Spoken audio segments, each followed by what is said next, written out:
Something I get asked a lot is, why do my employees need a contract? Welcoming employees into your business is an exciting time, and you will need to consider the following to ensure that your new starter can hit the ground running: the working arrangements, salary, superannuation, and training. So an employee agreement is an agreement between you, the employer, and your new employee. It sets out the nature of the employment and also the specific terms and conditions of that employment. Employees should understand their obligations before employing any new team members.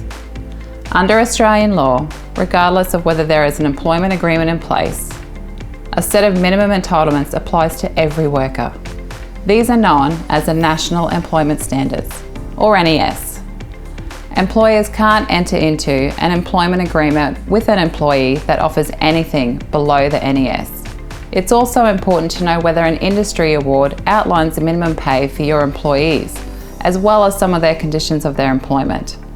So, although you don't need to provide an employee with a written agreement, you may struggle if a dispute arises in the future and there is no record about the terms of employment.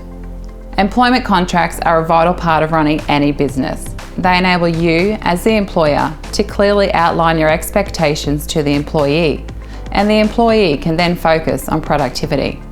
As well as being a valuable asset, they will feel more secure in their job because you have a formal agreement in place.